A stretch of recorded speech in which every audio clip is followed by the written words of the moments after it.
نحمده ونصلي على رسوله الكريم اما بعد فاعوذ بالله من الشيطان الرجيم رب اشرح لي صدري ويسر لي امري واحلل عقدة من لساني يفقهوا قولي رب يسر ولا تعسر وتمم بالخير۔ حیات صحابہ کے درخشاں پہلو، اس کتاب میں سے آج جن صحابی کے حالات ہم پڑھیں گے ان کا نام ہے حضرت سلمہ بن قیس اشجعی۔ لفظ سلمہ آتے ہی آپ میں سے بہت سارے ساتھیوں نے سوچا ہوگا کہ یہ کوئی عورت ہے۔ ہمارے کلچر میں سلمہ نام عورت کا ہوتا ہے، لیکن عرب کلچر میں آپ دیکھیں تو یہ دونوں کے لیے چلتا تھا، ٹھیک ہے؟ تو آپ نام سے نہ الجھیں۔ یہ کون تھے، ان کی کہانی ہم پڑھتے ہیں۔ فاروق اعظم نے رات بھر مدینہ کی گلیوں میں پہرا دیا تاکہ لوگ اطمینان سے جی بھر کر سو سکیں۔ پہلی بات آپ کے اور میرے اس کہانی میں سے لینے کی کہ اچھے حکمران جاگتے ہیں تو عوام سکون سے سوتی ہے۔ دعا کیجئے کہ اللہ تعالی ہمیں ایسے ہی حکمران عطا فرمائے۔ آپ پہرے کے دوران پوری رات گلیوں بازاروں میں چکر لگاتے رہے اور ساتھ ساتھ بہادر صحابہ کے متعلق سوچتے رہے کہ ان میں سے ایران کے مغربی صوبے احواز کو فتح کرنے کے لیے لشکر اسلام کا سپہ سالار کس کو بنایا جائے۔ یہاں سے بھی ایک عمل کی بات ہے کہ جب بندے کو کوئی فیصلہ کرنا ہوتا ہے نا، جیسے آپ بھی تو کرتے ہیں نا بہت سارے فیصلے، اور دین کے کاموں میں تو ہر وقت ہی فیصلے ہی ہو رہے ہوتے ہیں، تو اس وقت کیا کریں؟ ساتھ کوئی اور نیکی کا کام کریں، یعنی گشت کر رہے ہیں، بازاروں کے چکر لگا رہے ہیں، اپنی رعایا کی دیکھ بھال کر رہے ہیں، اور ساتھ ہی ساتھ دعا کر رہے ہیں کہ اللہ مجھ سے صحیح فیصلہ کروانا۔ اور یہ بہت ہی زیادہ اہم ہوتا ہے ہر اس شخص کے لیے جس کو یہ ذمہ داری ملی ہو کہ وہ دوسرے لوگوں کو کام دے۔ حضرت عمر کے بارے میں آتا ہے کہ جب انہوں نے کوئی ڈیسیژن لینا ہوتا تھا نا تو وہ نفلوں کی نیت کر دیتے تھے اور اس میں سوچ لیتے تھے کہ صفیں کیسی بندے۔ تو حقیقت یہ ہے کہ نماز میں اللہ تعالیٰ کے ساتھ جو انسان کا تعلق ہے نا وہ زندہ تعلق ہوتا ہے۔ تو ہم ادھر ادھر بھٹکتے ہوئے دنیاوی ماحول کو سامنے رکھتے ہوئے جب فیصلے کرتے ہیں تو بعض دفعہ غلطی کھا جاتے ہیں، لیکن جب ہم اللہ سے مدد مانگتے ہیں تو اللہ تعالیٰ ہماری مدد کرتے ہیں۔ تو حضرت عمر کا مسئلہ کیا ہے کہ ایران کے شہر اخواس میں کسی کو بھیجنا ہے لیڈر بنا کر، اور سوچ میں کہ کس کو بھیجوں کیونکہ مارکا بڑا سخت ہے۔ اور ایک دم ان کی نظر کہاں پڑی؟ سوچتے سوچتے ان کی نظر انتخاب حضرت سلمہ بن قیس پر پڑی تو خوشی سے اچھل پڑے اور فرمانے لگے، آہا کیا کہنے، میں ایک مناسب سپہ سالار کے انتخاب میں کامیاب ہو گیا ہوں۔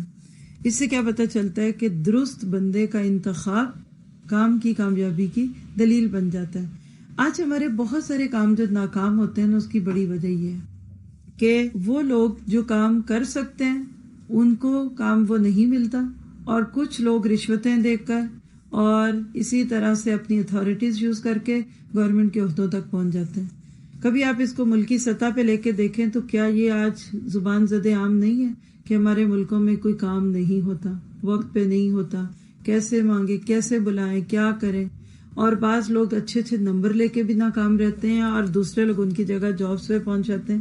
اس کو کسی بھی لیول پہ لے لیجئے، یہ حقیقت ہے کہ نبی صلی اللہ علیہ وسلم کامیاب ہوئے تو اس کی بہت بڑی وجہ یہ بھی تھی کہ آپ کے پاس ساتھی بڑے پیارے تھے، لیکن ایک وجہ یہ بھی تھی کہ جو ٹیم تیار ہوئی ان کو اللہ سبحانہ تعالیٰ نے یہ خوبی دی، جس کی ایک مثال حضرت عمر کا عمل ہے کہ وہ لوگوں کو صحیح جگہ پہ چوز کرتے تھے، ان کو وہی کام دیتے تھے جو کہ وہ کر سکتے تھے۔ اور ادھر ایک اور بات دیکھیے کہ اچھے لیڈر راتوں کو فیصلے اللہ سے اشاروں میں لیتے ہیں۔ ہم عموماً ایسے وقت میں میٹنگز کرتے ہیں، رائے لیتے ہیں، لیکن یاد رکھیے جو بات دل میں اللہ ڈالے وہ ٹھیک ہوتی ہے۔ اب خوشی خوشی اگلے دن صبح کیا کرتے ہیں؟ جب صبح ہوئی تو آپ نے حضرت سلمہ بن قیس اشجعی کو بلایا۔ یہ جو اشجعی ہے نا، یہ قبیلے کا نام ہے۔ عرب لوگ قبیلے کے نام کو ساتھ لگاتے تھے۔ قبیلہ تھا اشجو، تو اشجو قبیلے کے لوگوں کو اشجعی کہتے تھے۔ یہ ایسے جیسے لاہور میں رہنے والوں کو عموماً لوگ لاہوری کہہ دیتے ہیں، سیال کوٹ میں رہنے والوں کو لوگ کہتے ہیں آپ سیال کوٹی ہیں۔ تو یہ جو چھوٹی یا ہوتی ہے نا عربی میں، یہ نسبت کی ہوتی ہے، یہی یہاں کا۔ جیسے آج امام ابو حنیفہ سے نسبت لینے والے خود کو حنفی کہتے ہیں، ٹھیک ہے، مالکی، شافعی، تو امام تو مالک تھے، تو مالکی میں یہ یا وہی ہے جو ادھر ہے اشجعی میں۔ خیر، جب صبح ہوئی تو آپ نے ان کو بلایا۔ جب وہ آپ کی خدمت میں حاضر ہوئے تو آپ نے ارشاد فرمایا، اب یہاں سے سمع و اطاعت سنیے گا۔ کیا ان لوگوں کی زندگی تھی، کیسے خوبصورت تھے وہ لوگ۔ کیا کہا؟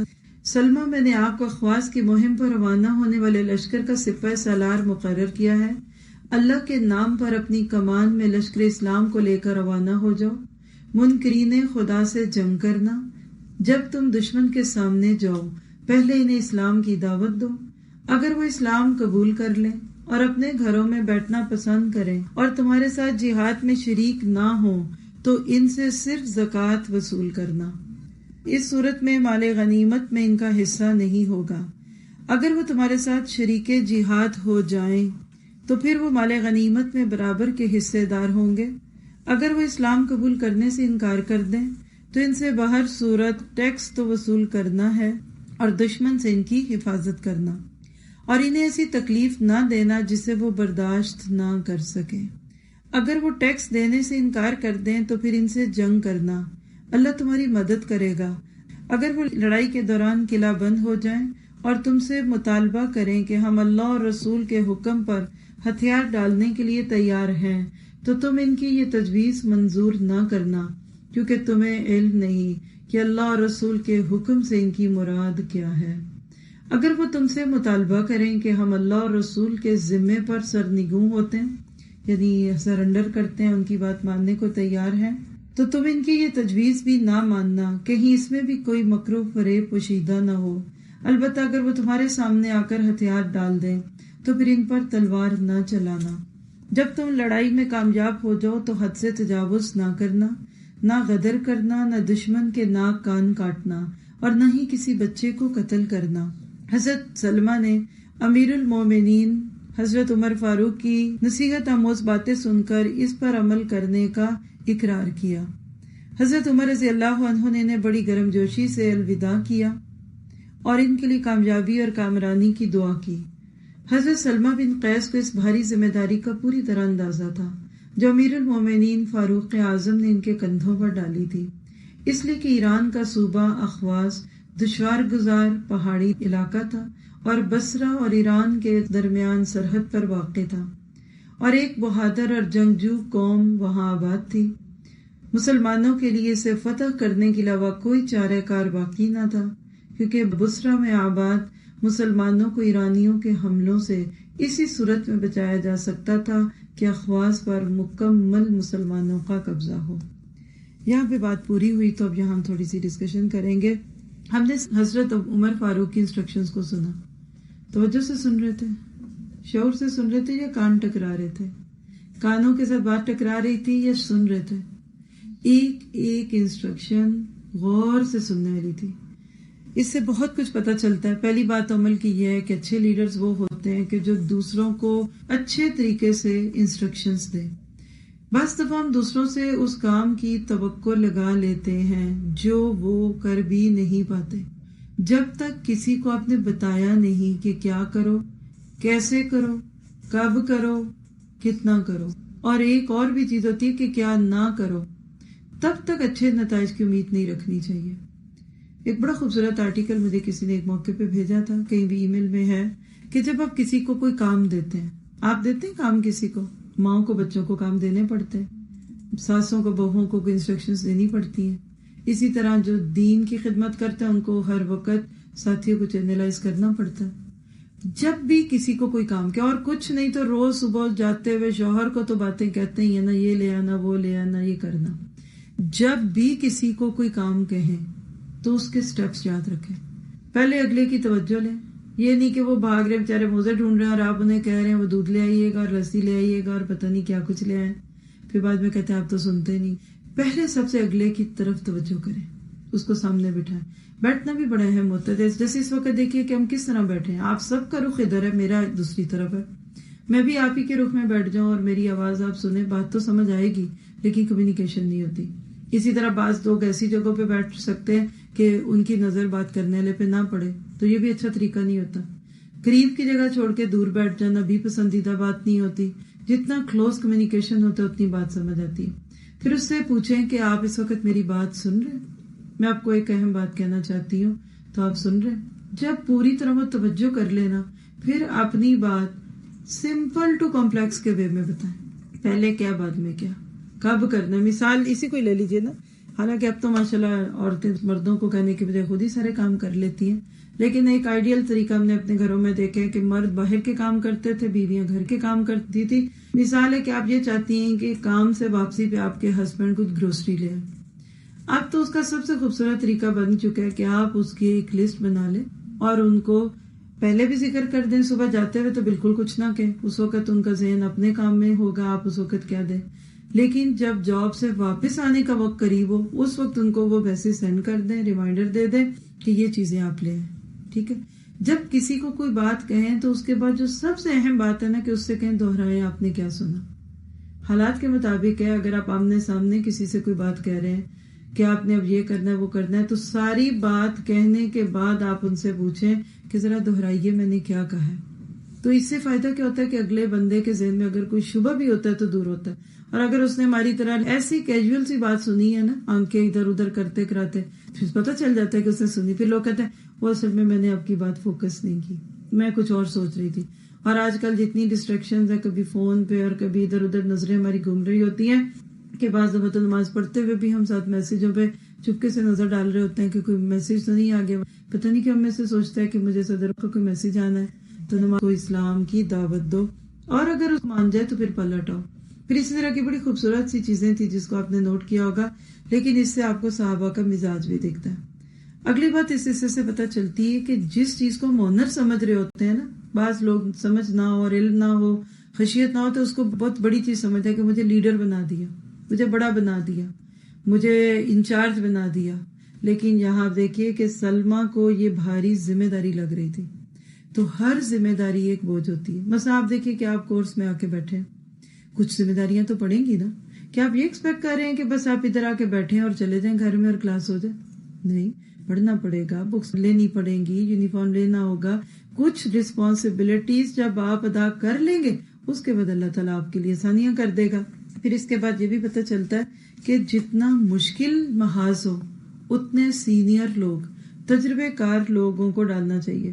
شاید آپ نے کبھی صحابی کا نام اس سے پہلے سنا بھی نہیں ہوگا، سلمہ بن قیس، لیکن یہ موقع ان کی ایک خوبی کا موقع کیوں بنا؟ کیونکہ حضرت عمر نے ان کو ایک موقع دیا، اور اب آپ آگے دیکھیں گے کہ کس طرح انہوں نے اس کا حق ادا کیا۔ اب اگلے حصے پہ چلتے ہیں کہانی کے۔ حضرت سلمہ بن قیس لشکر اسلام کو لے کر روانہ ہو گئے۔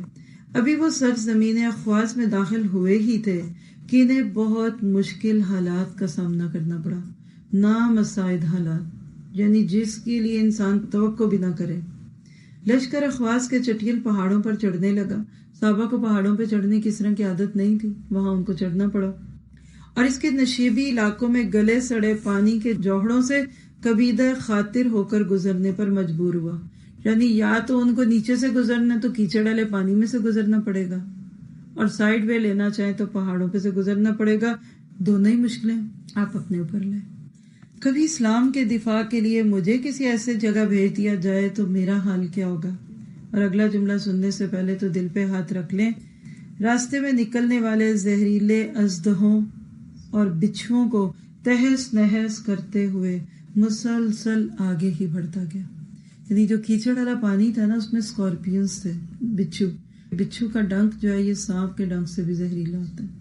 اور اسی طرح آپ دیکھیے اژدہے کوبراز، اس اسلام کو بچانے کے لیے صحابہ نے کتنی محنتیں کی۔ آپ اس کو اس طرح سمجھیں کہ جس چیز کی دعوت ہمیں قلم اٹھا کے دی جا رہی ہے نا آج، اس کام کو صحابہ نے تلواریں اٹھا کے کیا تھا، اور اگر مسلمان قلم اٹھا لیتے ہیں نا تو پھر تلواروں کی نوبت نہیں آتی۔ کیا گزری ہوگی؟ ہم یہاں بیٹھے نا اور ایک چھپکلی آ جائے، اللہ نہ کرے، تو ہم جو اچھلا کودی کریں، کاکروچ کیا ایک چھوٹا سا مکوڑا آ جائے نا تو ہماری ساری نزاکتیں ہمارے سامنے آتی ہیں۔ اگر صحابہ کرام کمپرومائزنگ ہوتے، چھوٹی چھوٹی بات پہ پیچھے ہٹنے والے ہوتے، تو بتا سکتے ہیں آپ کہ اس موقع پہ کیا وہ سانپ اور بچھوؤں کے خوف سے گھر نہ بیٹھتے؟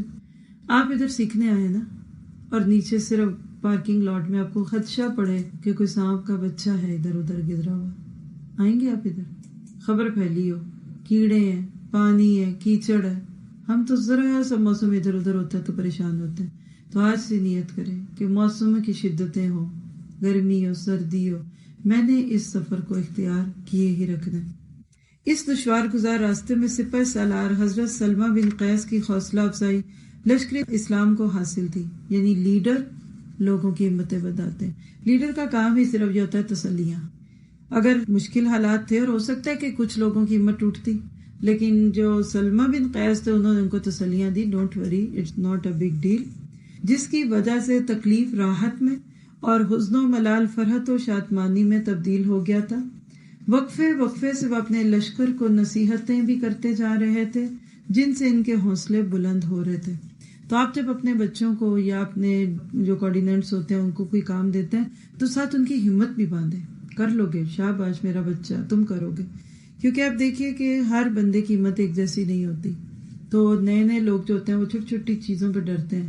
تو اچھے لیڈرز ہمیشہ مشکل حالات میں تسلیاں دیتے ہیں.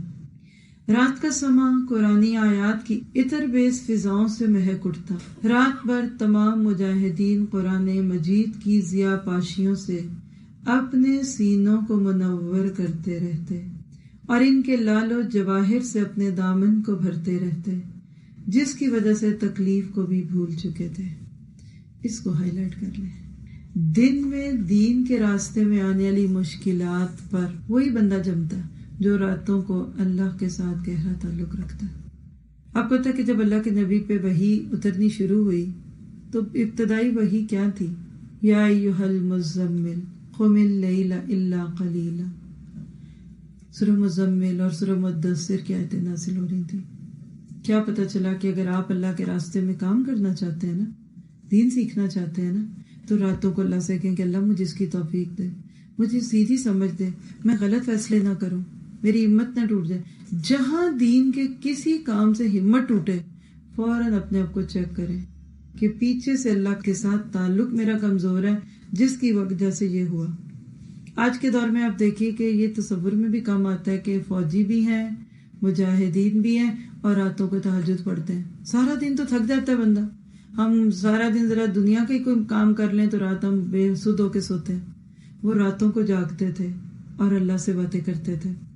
حضرت سلمہ بن قیس نے امیر المومنین حضرت فاروق اعظم کے حکم پر خواص کے باشندگان کو سب سے پہلے دار اسلام میں داخل ہونے کی دعوت دی.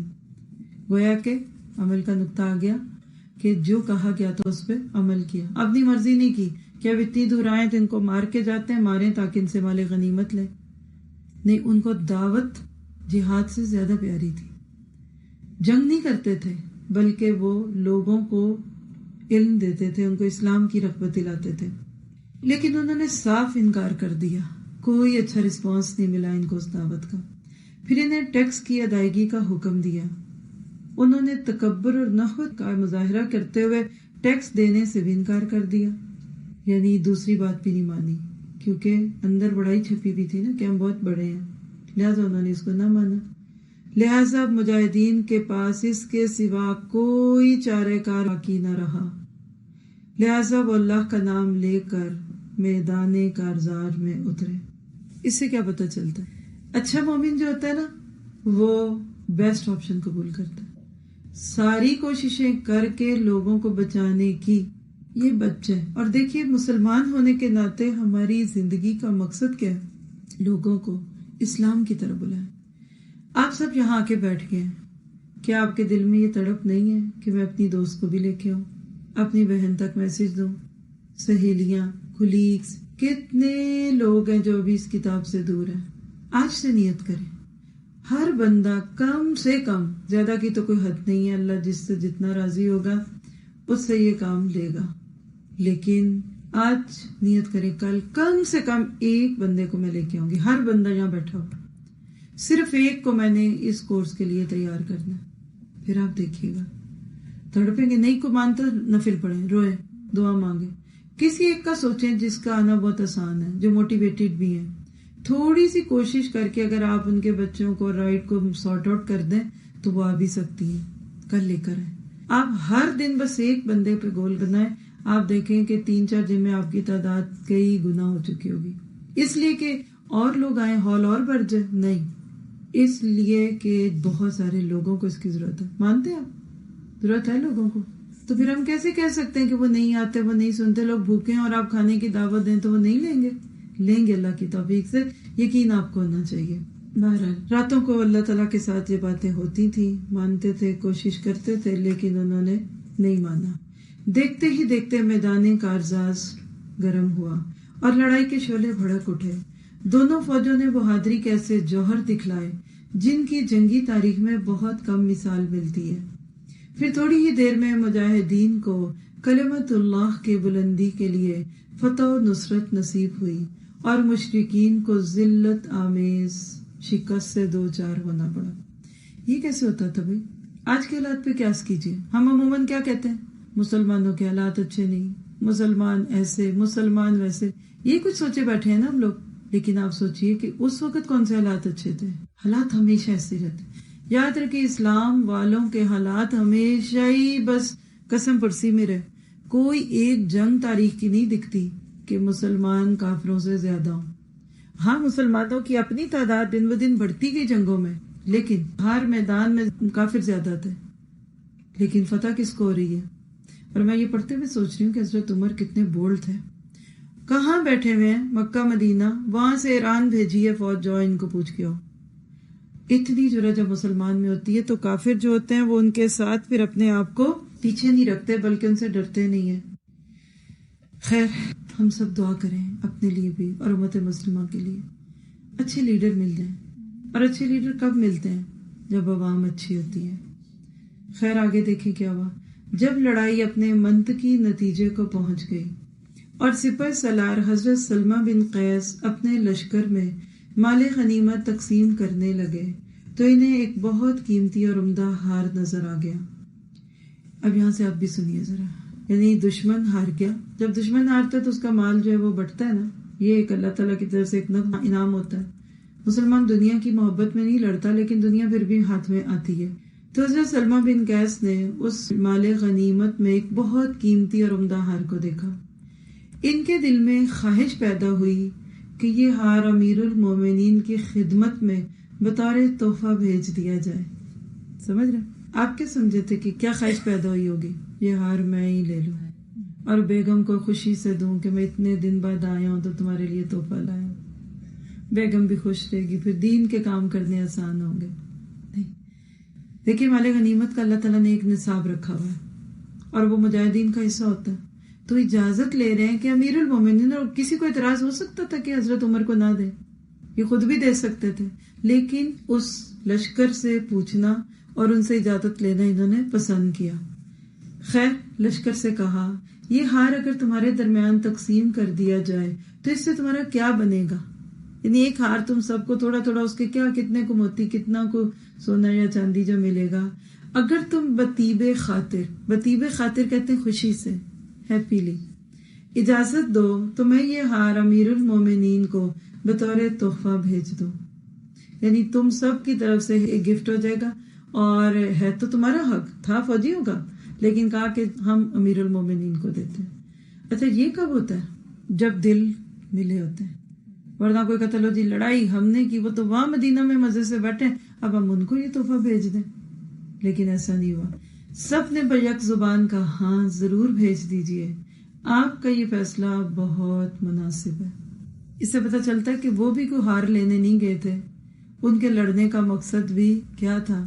علامہ اقبال نے کیا کہا کہ شہادت ہے مطلوب و مقصود مومن، نہ مال غنیمت نہ کشور کشائی۔ نہ تو مال بڑھانے کے لیے مسلمان لڑتا ہے اور نہ زمین کے ٹکڑے لینے کے لیے، وہ تو یا جہاد کے لیے لڑتا ہے، یا مر جائیں گے یا زندہ واپس آ جائیں گے۔ تو اپنے موٹیوز ہم سب کے ٹھیک ہو، ہم اللہ کی رضا کے لیے آئے ہیں۔ اللہ کی رضا بہت بڑی چیز ہے، ہمارا موٹیو کیا ہے؟ اور وہ اللہ کی رضا ہے۔ انشاءاللہ وہ مل گئی تو دنیا کی چیزیں تو ہاتھ میں آئیں گی۔ بہرحال سب تیار ہو گئے۔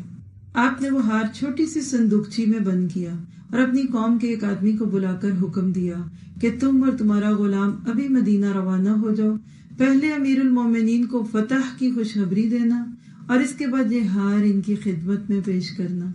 اس شخص کے ساتھ مدینہ منورہ میں امیر المومنین عمر بن خطاب کی جانب سے جو سلوک کیا گیا وہ ہر مسلمان کے لیے باعث عبرت ہے۔ اب آپ سوچ رہے ہوں گے حضرت عمر خوش ہو جائیں گے ہار دیکھ کے، اسی لیے تو بھیجا تھا کہ وہاں سے ہار لاؤ، سونا چاندی دو اور مجھے دو۔ لیکن دیکھیے، ہم یہ واقعہ آپ کو انہی کی زبان سے سناتے ہیں۔ قبیلہ اشچو کا وہ شخص بیان کرتا ہے کہ میں اور میرا غلام بصرہ کی طرف روانہ ہوئے۔ وہاں پہنچ کر ہم نے سفر کے لیے 2 سواریاں خریدی۔ اس کے لیے اجازت اور سرمایہ ہمیں حضرت سلمہ بن قیس نے عنایت کیا تھا، یعنی جانے کا خرچ بھی امیر لشکر نے دیا کہ جانے والوں کو مشکل نہ لگے جانا۔ ہم نے زیادہ راہ ہند پر لادا اور مدینہ کی طرف روانہ ہو گئے۔ جب ہم وہاں پہنچے تو میں نے امیر المومنین کو تلاش کیا۔ وہ ایک جگہ پر اپنے عصا پر ٹیک لگائے مسلمانوں کو کھلائے جانے والے کھانے کی نگرانی کر رہے تھے، گویا کہ آپ کہہ لیں کہ کینٹین چیک کر رہے تھے کہ وہاں کیا بنا۔ کتنی نظر ہوتی تھی لیڈرز کی، ان کے اپنے پروٹوکول تھوڑے تھے نا، وہ ہر وقت اسی میں نہیں تھے کہ ہماری کیا خدمت ہو رہی ہے، ایک ایک چیز پہ پیچھے ہم نے پڑھا کہ راتوں کو گشت کرے، کہیں پڑھا کہ لوگوں کے گھروں میں جاتے تھے اور کبھی پانی دیتے تھے، اور ایک دفعہ حضرت عمر کہیں گے تو اندر سے ایک عورت کے کراہنے کی آواز آئی، پتہ چلا کہ وہ ڈیلیوری پینس میں، فوراً گھر آئے، اپنی بیوی کو ساتھ لیا اور اس نے بچے کی پیدائش میں مدد کی۔ آج تصور آتا ہے لیڈرز کا، اللہ ہمیں ایسے لیڈرز دے۔ اور یہ وہ حکومتی سطح پہ نہیں ملیں گے، یہ پہلے آپ کو چھوٹے چھوٹے گروہوں اور مسجدوں اور جماعتوں اور اداروں میں ملیں گے۔ بے لوث خدمت کرنے والوں کے کام میں اللہ کی مدد آتی ہے، یہ یاد رکھیے۔ یہی ادھر ہوا۔ آپ اپنے غلام یرفا کو فرما رہے تھے، اے یرفا ان لوگوں کے سامنے مزید گوشت رکھو، اے یرفا ان لوگوں کے سامنے مزید روٹی رکھو، اے یرفا ان لوگوں کے برتنوں میں اور زیادہ شوربہ ڈالو۔ یعنی عوام کا اتنا خیال ہے، ان کا خون نہیں نچوڑ رہے کہ اور مہنگائی کر دو، ٹیکس لگا دو، کہہ رہے ہیں کہ اور کھلاؤ پلاؤ۔ جب میں ان کے پاس آیا تو آپ نے مجھے ارشاد فرمایا بیٹھو۔ میں وہیں عام لوگوں کے ساتھ بیٹھ گیا، میرے سامنے کھانا رکھا گیا، میں نے کھانا کھایا۔ جب لوگ کھانے سے فارغ ہو گئے تو آپ نے ارشاد فرمایا، اے یرفا دسترخوان اٹھا لو۔ پھر آپ چل دیے اور میں آپ کے پیچھے ہو لیا۔ یہ عقل مند تھے کہ انہوں نے وہاں بات نہیں کی، ورنہ ان کی سب کے سامنے شامت آ جانی تھی۔ کچھ لوگ سب کے بیچ میں ایسے پروٹوکول کر رہے ہوتے ہیں اور وہ سوچ رہے ہیں کہ لوگ خوش ہوتے ہیں کہ ہمیں سب کے بیچ میں گفٹس مل رہے ہیں، ہمیں محبت کی باتیں کی جا رہی ہیں، لیکن دیکھیے ان کے ساتھ کیا ہوگا۔ جب آپ گھر میں داخل ہو گئے تو میں نے اندر آنے کی اجازت طلب کی۔ آپ نے کمال شفقت سے اجازت عنایت فرمائی۔ اسے پتہ چلتا کہ ان کے لیے دل میں کوئی گرج نہیں تھا، خوش تھے ان کو دیکھ کر۔ آپ بالوں کی بنی ہوئی ایک چٹائی پر بیٹھ گئے، 2 ایسے تکیوں کے ساتھ ٹیک لگائے ہوئے تھے جو کھجور کے پتوں سے بھرے ہوئے تھے۔ امیر المومنین کا تکیہ، کھجور کی چھال، کتنی چبھتی ہوگی۔ کوئی اس میں سنبل نہیں تھا، کوئی نرم گدا نہیں تھا، کچھ فوم نہیں تھا۔ ان میں سے ایک تکیہ میری طرف کھسکا دیا اور میں اس پر بیٹھ گیا۔ آپ کے پیچھے پردہ لٹکا ہوا تھا۔ آپ نے پردے کی طرف دیکھا اور اپنی بیوی سے ارشاد فرمایا، اے ام کلثوم ہمیں کھانا دیجیے۔ سب کو وہاں کھلا کے آئے ہیں شاہی کھانا، یا آپ کہہ لیں حکومت کے خرچے کا، اور بیوی سے کہہ رہے ہیں کہ ہمیں گھر میں کھانا دو۔ میرے دل میں خیال آیا کہ امیر المومنین نے اپنے لیے کوئی خاص کھانا تیار کروایا ہوگا۔ یہی ہوتا ہے نا، خاص لوگوں کے خاص کھانے ہوتے ہیں۔ بیوی نے تیل میں تلی ہوئی ایک روٹی جس پر سالن کی جگہ نمک رکھا ہوا تھا آپ کو پکڑا دی۔ یہ ہوتے ہیں لیڈرز، وہ پہلے اپنے لیے الگ کر کے نہیں رکھ لیتے کہ ہمیں نہ بعد میں ملا تو کیا ہوگا۔ دوسروں کو کیا کھلا کے آئے ہیں؟ گوشت، روٹی، شوربہ، جو عربوں کے لیے بہت نایاب چیز تھی۔ وہ تو بےچارے کھجوریں اور زیتون اور ستو کھاتے تھے اور خود نمک لگا ہوا کھا رہے ہیں۔ بیوی نے آپ کو پکڑا دی۔ پھر آپ نے میری طرف دیکھا اور ارشاد فرمایا، آؤ کھانا کھاؤ۔ میں نے تعمیل حکم کے طور پر چند ایک لقمے لیے۔ آپ نے کھانا کھایا۔ اس سے پتہ چلتا کہ آفر کرے، کھا سکے تو کھا لو۔ آپ کے کھانے کا انداز ایسا دل ربا تھا کہ میں نے کبھی کسی کو اس عمدہ انداز میں کھاتے ہوئے نہیں دیکھا۔ پھر آپ نے فرمایا، ہمیں پانی پلاؤ۔ تو آپ کی خدمت میں ستو کا بھرا ہوا ایک پیالہ پیش کر دیا گیا۔ آپ نے فرمایا، پہلے اس مہمان کو پلاؤ۔ میں نے پیالہ پکڑا اور تھوڑے سے ستو نوش کیے۔ میں نے محسوس کیا کہ جو ستو میں نے اپنے لیے تیار کروائے ہیں وہ اس سے کہیں بہتر اور عمدہ، یعنی امیر المومنین کے ستو کوئی اتنے اعلیٰ کوالٹی کے نہیں تھے جتنے عام لوگوں کے تھے۔ پھر آپ نے پیالہ پکڑا اور ستو نوش فرمائے اور یہ دعا پڑھی، الحمدللہ الذی اطعمنا واشبعنا وسقانا فاروانا۔ شکر ہے اس اللہ کا جس نے ہمیں کھلایا اور سیر کیا اور پلایا اور سیراب کیا۔ میں نے عرض کیا امیر المومنین، میں ایک خط لے کر آپ کی خدمت میں حاضر ہوا ہوں۔ آپ نے دریافت فرمایا کہاں سے؟ میں نے عرض کیا سلمہ بن قیس سے۔ آپ نے فرمایا سلمہ بن قیس اور اس کے قاصد کو میں خوش آمدید کہتا ہوں، لشکر اسلام کے متعلق کچھ بتائیے۔ میں نے عرض کیا امیر المومنین، آپ کی تمنا کے مطابق لشکر اسلام کو اللہ تعالیٰ نے فتح و نصرت سے ہمکنار کیا۔ میں نے اس جنگ میں پیش آنے والے واقعات تفصیل کے ساتھ آپ کی خدمت میں پیش کیے۔ آپ نے تفصیلات سن کر ارشاد فرمایا، اللہ کا شکر ہے کہ اس نے ہم پر بے انتہا اپنا فضل فرمایا۔ پھر آپ نے ارشاد فرمایا، کیا تمہارا بصرے سے گزر ہوا؟ میں نے عرض کیا ہاں یا امیر المومنین۔ آپ نے پوچھا مسلمانوں کا کیا حال ہے؟ میں نے بتایا کہ الحمدللہ خیریت سے ہیں۔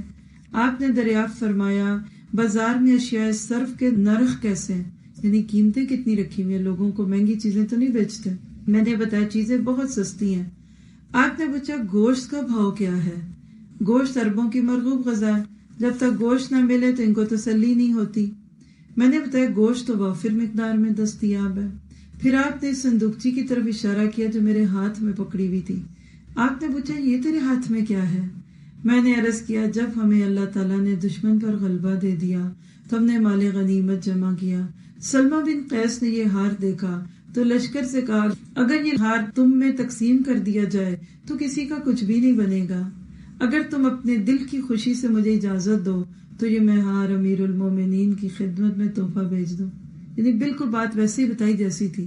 ہم تو بعض بات بتاتے ہوئے ساتھ اپنی فیلنگز اور پتہ نہیں آنکھوں کے اشارے اور بس ایسے کرتے ہیں کہ پتہ نہیں کتنا ظلم ہو رہا ہے، آپ کو کیا پتہ۔ بات ویسی بغیر جذبات کے بتانی چاہیے۔ کولڈ فیکٹس فائدہ مند ہوتے ہیں، جذباتیت میں تو اچھی بات بھی بری ہو جاتی ہے اور بری بھی اچھی ہونے لگتی ہے۔ سب نے کہا ہاں ضرور بھیجیے، ہم خوش ہیں۔ یہ کہہ کر میں نے صندوقچی آپ کی خدمت میں پیش کر دی۔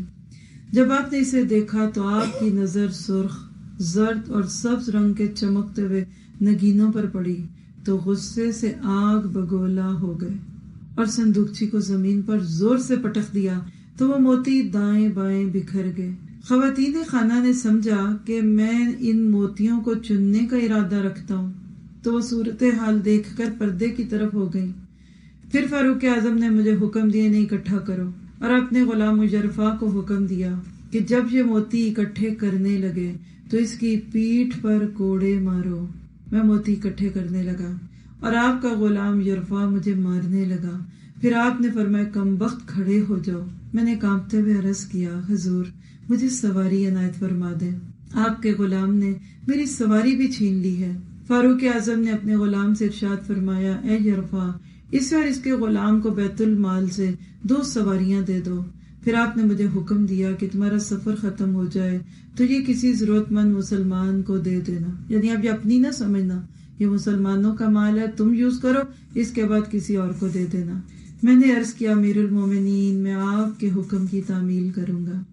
پھر آپ نے میری طرح غضبناک انداز میں دیکھا اور ارشاد فرمایا اللہ کی قسم اگر یہ ہار لشکر میں تقسیم نہ کیا تو میں تیری اور سپہ سالار کی ہڈی پسلی ایک کر دوں گا۔ ہے آج ایسے لوگ، ایسے نہیں لگ رہا کہ سختہ طاری ہو گیا ہمارے اوپر؟ یہ ہیں بے لوث دین کا کام کرنے والے، ان کو کچھ نہیں چاہیے۔ ایک ایک موتی قیامت کے دن وبال بن سکتا ہے جو ادھر سے ادھر ہو گیا۔ میں نے وہاں سے اپنی سواری کو سرپٹ دوڑایا اور جتنی بھی جلدی ممکن ہو سکتا تھا حضرت سلمہ بن قیس کے پاس پہنچا اور ہانپتے ہوئے میں نے کہا اے سلمہ، اگر تم میری اور اپنی جان کی خیر چاہتے ہو تو ابھی یہ ہار لشکر میں تقسیم کر دو۔ اور پیش آنے والا پورا واقعہ میں نے انہیں سنا دیا۔ آپ نے وہیں اسی مجلس میں وہ ہار مجاہدین میں تقسیم کر دیا۔ کچھ کہنے کی ضرورت ہے؟ کوئی ایسی بات ہے جو ہمیں سمجھ نہیں آئی؟ ایک ایک لفظ سمجھ آ رہا ہے۔ تو یہ ہوتے ہیں سچے دین والے، دین کے دائی ہوں، وہ مجاہد ہوں، وہ علم کے میدان میں ہوں، وہ اتنے بامانت ہوتے ہیں، صرف سونے چاندی کے لیے نہیں، موتیوں کے لیے نہیں، وقت کے لیے، ایک رسی ایک ڈوری کے لیے، اور امانتیں، ذمہ داریاں، جو ذمہ داری ملے اس کے بارے میں انتہائی سنجیدگی، کیئرفل ایٹیچیوڈ۔ اور جو دین سیکھنے آتے ہیں وہ کیسے ہوتے ہیں؟ پہلے دن سے یہ نیت کرتے ہیں کہ ہر چیز کو میں نے اس کا حق دینا۔ اللہ تعالیٰ سے دعا کرتے ہیں کہ یہ واقعات ہماری تبدیلی کا ذریعہ بنا دے، ہم ایسے ہی قرآن پڑھیں کہ ہم صحابہ جیسے بن جائیں۔ سبحانک اللہم و بحمدک، اشہد ان لا الہ الا انت، استغفرک و اتوب الیک۔